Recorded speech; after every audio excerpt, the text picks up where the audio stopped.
No day has ever dawned that rivaled this, the coronation service, at which Her Majesty had indeed borne herself like a queen. Has England changed since 1953? There was still rationing and austerity. Life seemed to be loosening up rather quite a bit. Things got dramatically better in material factors.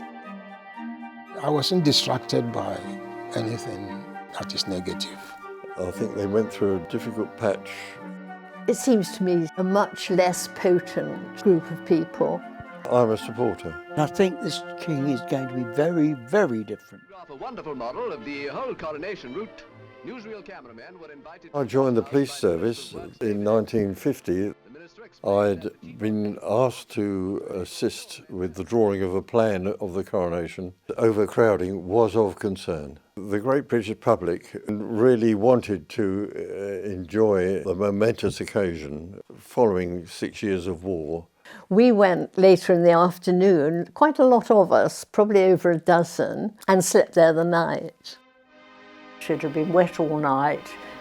We'd heard that the people who were sleeping out on the Mall had got very wet. A friend of mine said she woke up with a foot in her face. I worked for a company called PA Reuters Photos, and we got in extremely early on the earliest train. It was packed. People were only walking one way, and that was towards the Abbey to get their place to see the coronation.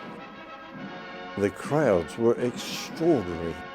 I was then assigned to go to the Abbey and up the scaffolding facing the oncoming people walking in to photograph.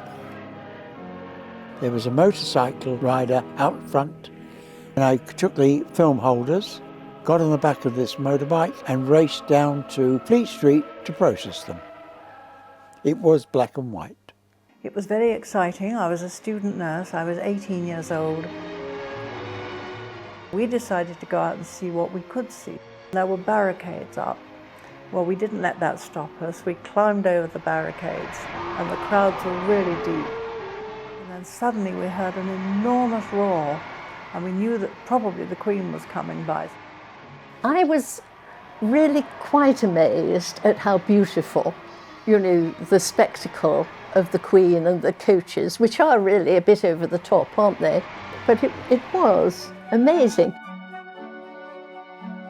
People had saved up their fat to make sponge cakes and things like that. There was still partial rationing and austerity.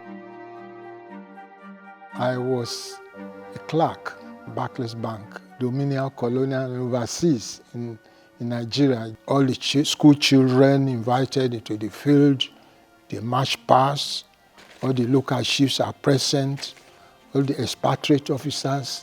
It was very jolly and colourful. I will never forget it. This Elizabethan age, it really did begin that way. Has England changed since 1953?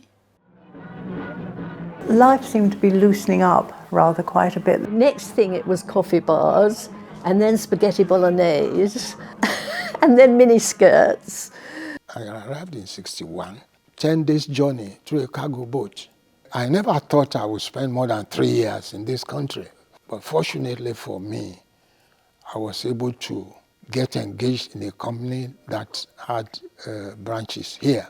I reckon that my generation is one of the luckiest, really. We started off, if not poor, but of a lower standard of living. There was actually less of everything, less entertainment and so on. And things got better, and really quite dramatically better. Where have we landed as a country? Cosmopolitan people are coming from all over the world. We're still not levelling up. We're not levelling up. And it's a great shame. When I look at my grandchildren, I feel quite anxious.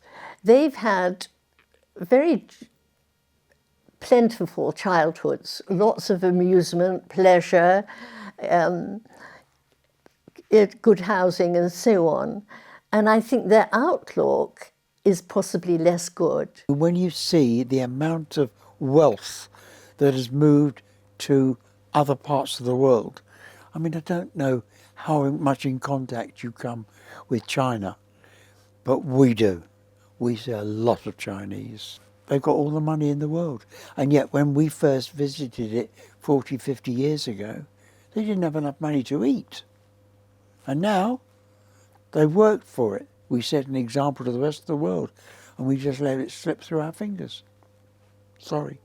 Even though there might be hiccups here and there, but I think Britain is not doing too bad compared with other countries.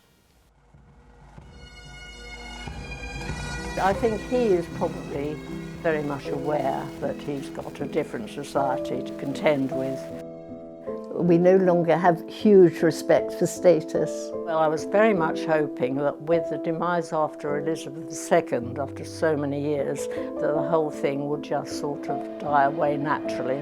It seems to me at times not a meaningless charade, but a much less potent group of people. I think he's going to lead more so than the Queen did. I'm a supporter. I think they went through a difficult patch when there was some marriage difficulties. And very personal aspects of his life have been made public. I think the guy needs a break at this stage. Everywhere you look, there's pictures of the monarch, and they do a good job. He's going to have a much better outlook for the country because of the environment. Very sort of green, very ecological. Good luck to him, really. I pray and I know that she will succeed.